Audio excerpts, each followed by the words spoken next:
Instituted on the 1st of June 1940 in Nazi Germany during the height of World War II, the General Assault Badge, Allgemeines Sturmabzeichen, was created under the German Army, Waffen-SS, and Ordnungspolizei, to honor soldiers who fought in direct combat, but did not belong to unmotorized rifle, Gebirgsjäger, or tank divisions.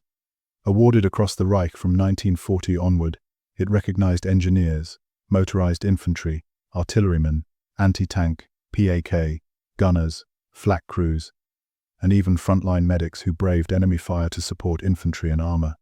To earn the Silver Class badge, its only variant recipients had to participate in 3 separate infantry assaults after the 1st of January 1940, fighting in the first line, weapon in hand, and breaking through enemy defenses, all while being ineligible for the Infantry Assault Badge or Panzer Badge. Its design carried powerful symbolism, an eagle clutching a swastika, framed by crossed bayonet and grenade, encircled with an oval of oak leaves. More than just decoration, it became a visible marker of battlefield grit in Nazi Germany's war machine. Instituted on the 25th of November 1942 in Nazi Germany during World War II, the Close Combat Clasp, Nahkampfspange, stood as one of the Wehrmacht Heer and Waffen-SS's most feared and respected awards. Unlike decorations earned from a distance, this clasp was reserved only for those who survived the brutal chaos of face-to-face combat street fighting, trench battles, and room-to-room assaults where rifles gave way to grenades, knives, or bare hands. To qualify, soldiers had to demonstrate repeated acts of personal bravery under conditions where survival itself was uncertain. The award was divided into 3 levels: bronze for 15 days of close combat, silver for 25, and the coveted gold for 50 or more life-and-death encounters. Worn proudly on the upper left pocket above the ribbon bar, it came in only the highest grade achieved. Forged in bronze, silver, or gold, its design reflected a deadly prestige, an emblem marking the few who had faced the war's most intimate and violent reality. Instituted on the 20th of August 1944 in Nazi Germany during World War II, the Sniper's Badge, Scharfschützenabzeichen, marked one of the Reich's most ruthless recognitions of battlefield precision. Originally awarded only to the Wehrmacht Heer and Waffen-SS, a later directive by the High Command extended its reach to sharpshooters across other branches.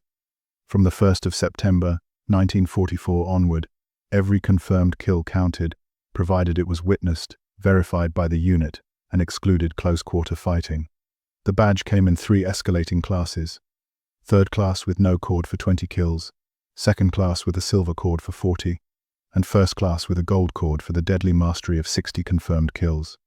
Its design carried a chilling symbolism: an oval of green-grey cloth embroidered with a black eagle's head, edged in white, ochre-yellow eyes fixed to the left, 3 oak leaves, and an acorn at its flank.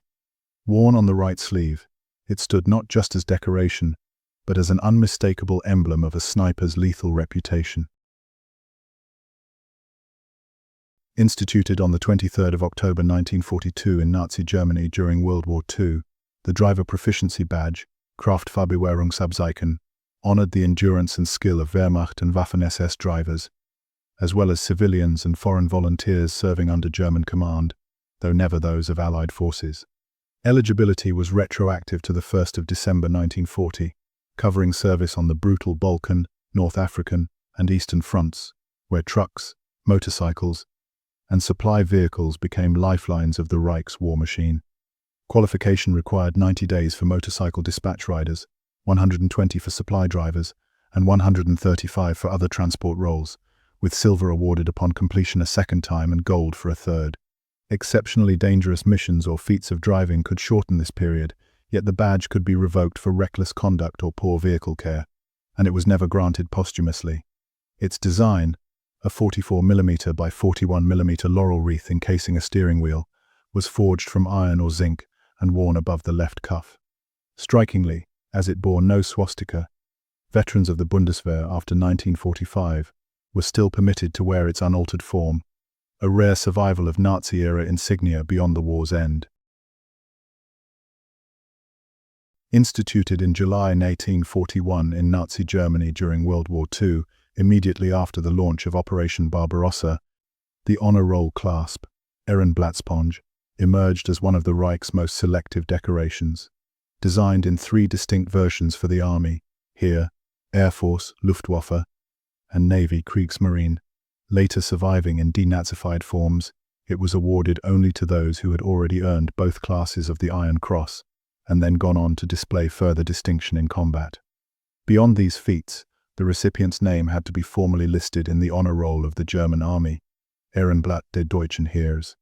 First published in July 1941 in the Army Ordnance Gazette, Heeresverordnungsblatt, to immortalize acts of exceptional valor on the Eastern Front. The clasp itself, crafted from gilt metal, measured 26 mm in height. Its 24.5 mm wreath, formed of 6 clusters of oak leaves, narrowing to a sharp apex where 2 leaves met, with a soldered swastika dominating the center. Secured by 4 reverse pins, the honor roll clasp stood as both decoration and deadly symbol, a mark of distinction achieved only by those whose bravery exceeded even the Iron Cross.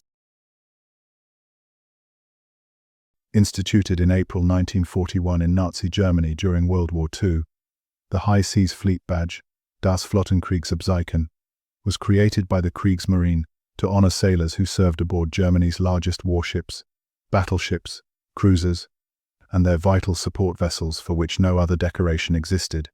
To qualify, crews had to complete at least one 12-week operational cruise, yet the requirement could be reduced if a sailor was wounded, killed in action, distinguished himself in battle, or served aboard ships marked by historic encounters such as the Rawalpindi and Jan Mayen engagements.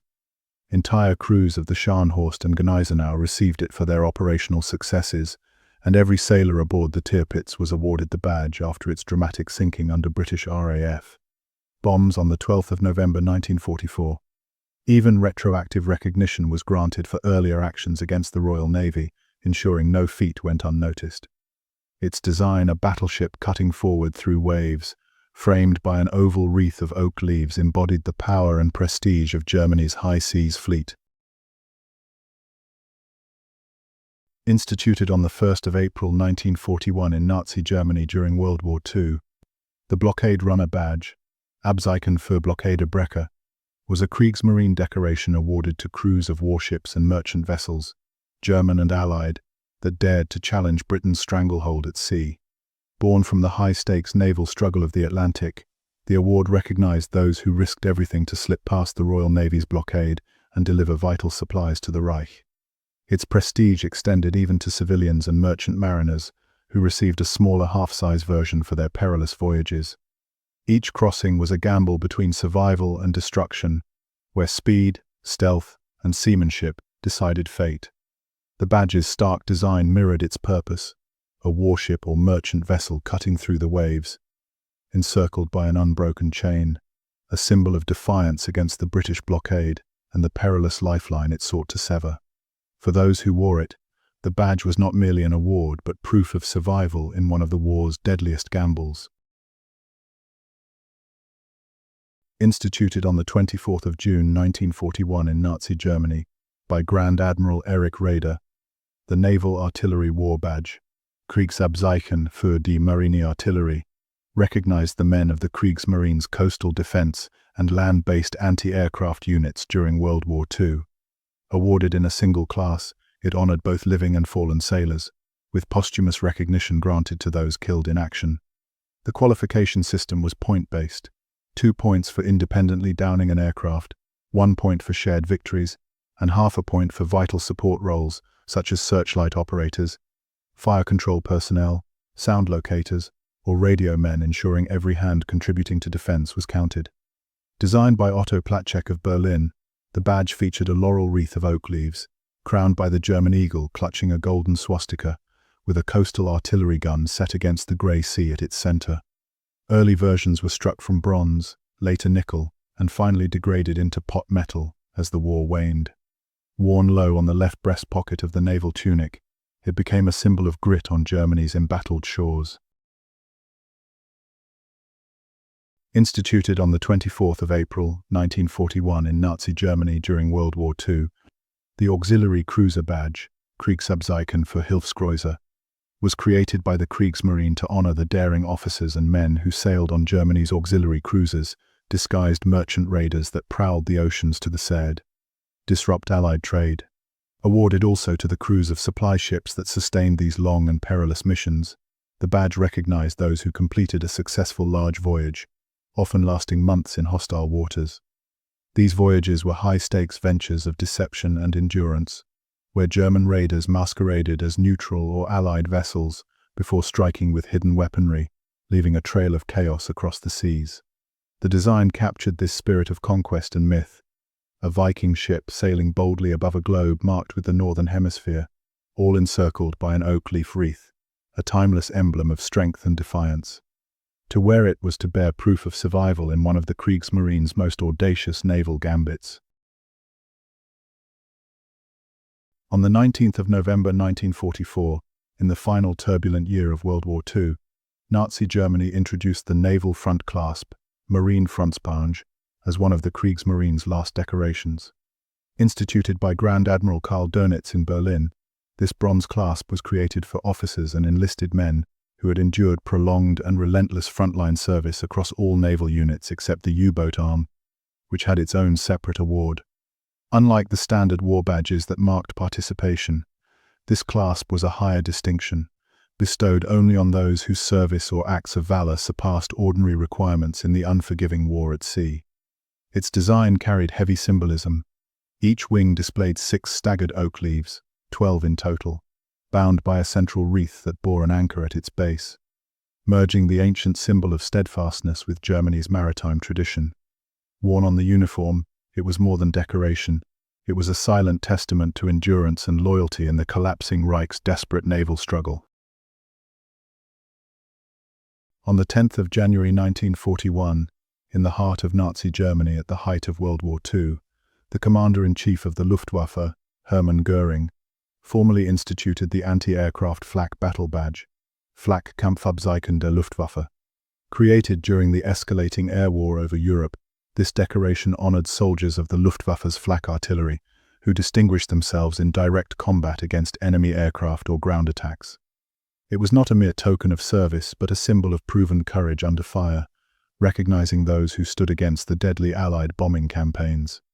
The design carried martial symbolism, an imposing 88mm flak gun angled skyward within an oak leaf wreath, surmounted by the Luftwaffe eagle clutching a swastika, tying duty to ideology. Worn on the lower left breast pocket beneath the Iron Cross First Class when awarded, the badge served as a visible mark of resilience, celebrating the men who defended the Reich's skies in a war increasingly fought above the clouds. During the final desperate phase of Nazi Germany in World War II, Reichsmarschall Hermann Göring instituted the tank combat badge of the Luftwaffe, Panzerkampfabzeichen der Luftwaffe, in German, on the 3rd of November 1944 in Berlin. Until this date, Luftwaffe troops who served in armored divisions were forced to wear the Heer Panzer badge, but with the Reich collapsing under Allied pressure, Göring sought to give his own field divisions a distinct symbol of honor. The badge came in 2 forms: the all-silver version, awarded to tank commanders, gunners, drivers, radio operators, repair crews, and attached medics, and the silver with black wreath, reserved for Panzer Grenadiers, armored reconnaissance units, and their medical staff. Both versions required proof of 3 separate combat engagements on 3 different days. Designed as an oval wreath of 15 oak leaves, 8 on the left and 7 on the right, it symbolized resilience under fire. Presented in a simple paper packet marked with its title, this badge stood as one of the last military honors of the Luftwaffe before Germany's collapse in 1945.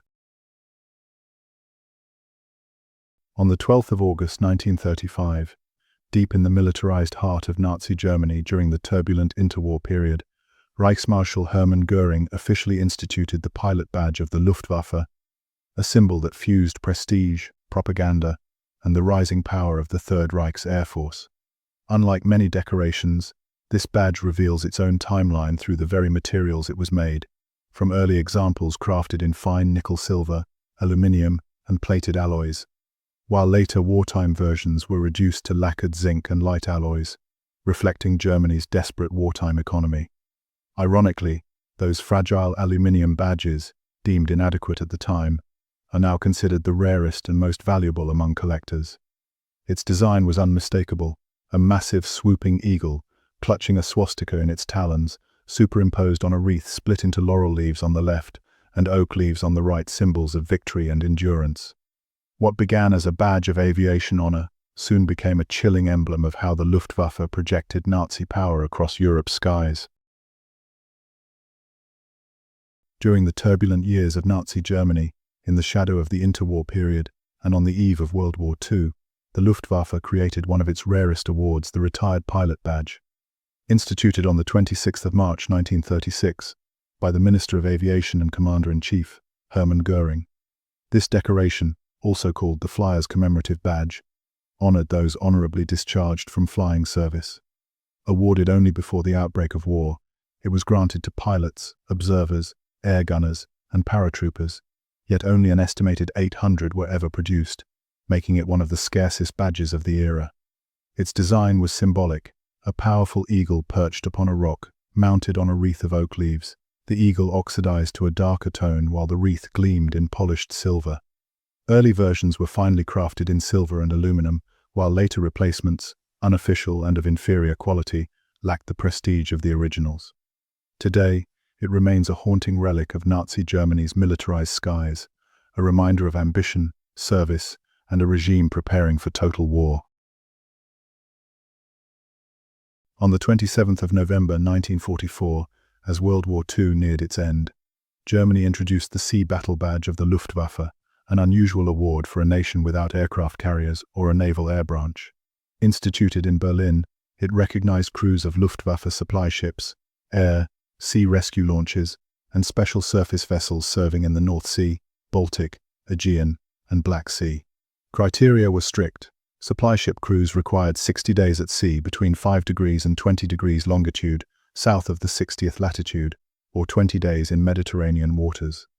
Air and sea rescue crews qualified after 20 days at sea, with one attempted rescue or 10 days with a successful mission. Its design carried potent symbolism, a gilt oak leaf wreath encircling a 30-degree tilted sea vessel, topped by the Luftwaffe eagle and swastika.